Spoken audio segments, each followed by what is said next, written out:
Joining me live is Roads Australia Chief Executive Officer, Ehssan Veiszadeh. Welcome to the show, Ehssan. So I was just reading through some of the reports from your organisation, and the numbers are pretty concerning. Absolutely, Leigh. Last year was a horrific year on the record for our road toll across the nation. We had more than 1,300 people lose their lives. That's 6.1% increase over the prior year. And the trend post-COVID has been really, really poor. And it's a combination of poor driver behaviour, but also a lack of investment on our roads, which makes yesterday's announcement in Queensland by the Prime Minister such a wonderful announcement.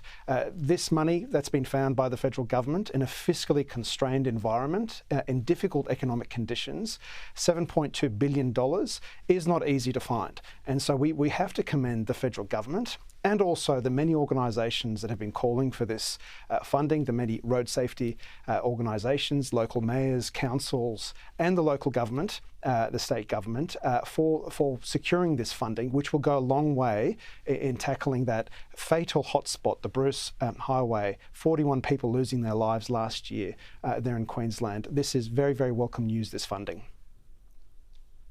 So what needs to happen to ensure that the upgrade project is successfully implemented?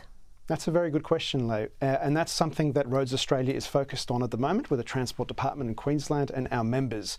So many of the Tier 2 and Tier 3 construction firms will benefit from this funding. They will be the ones that will deliver this work, and they will very thankfully be delivering this work on behalf of the community and the government. But we have to ensure that it happens in a way that provides value for money to the taxpayer and happens very efficiently and very quickly. So the way this is staged, the way that procurement happens is going to be crucial. What has been very heartening for us at Roads Australia to hear is that the federal government has moved away from the previous funding arrangements with the states where it used to be very prescriptive about the scope around these projects. Back in the prior kind of funding arrangements, state governments had to contend with very defined scoping and funding arrangements with the federal government, with the intention from the federal government being that we would keep things within budget.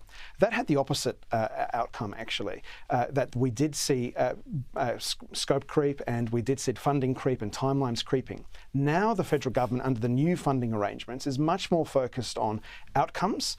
This particular announcement has basically told the state government in Queensland that, look, these are the outcomes we want to get to. Safer roads in these particular hotspots. It is now up to you as the experts with the industry to come up with how this will be delivered. And that is good news, I think, for the taxpayer, for the people of Queensland, to ensure that these projects happen, these funding commitments turn into actual work on the ground, and that we do it as efficiently as possible.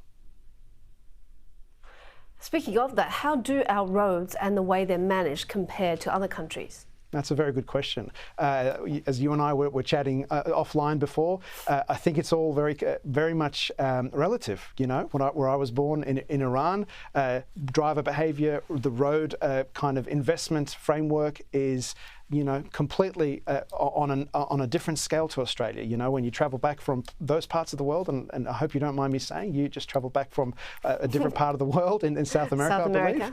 Yes. Correct.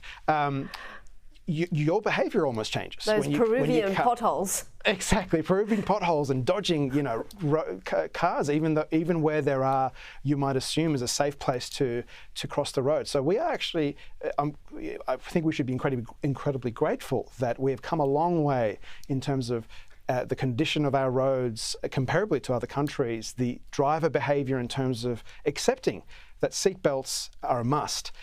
The only thing I would say is that, sadly, over the last couple of years, post-COVID, we have actually gone backwards around the driver behaviour angle. People are actually flouting the law much more than they used to, and I think policymakers are a bit perplexed by why this is. Some contend that this might be because people were, responding to all of the requirements around COVID and restrictions, and now they're going the opposite direction and thinking that, they're the only safe driver on the road. So seat belts, speed limits, drink driving, helmets, if you're driving a motorbike, those stats are actually going backwards. So even though we are ahead of other countries around the world, thankfully so, we do need to keep an eye on those stats, and we also at the same time need to keep an eye on the fact that due to our climate situation, we are seeing much more flooding, we are seeing much more hazards on our roads, we are seeing much more load on the freight network, so we need to invest much more in maintaining our roads than before, and there is a backlog across a number of states. So this funding will go a long way in Queensland, but we need to see the same level of commitment and funding across the country, in New South Wales, in Victoria, in other parts of the road corridors, to ensure that we are all kept safe.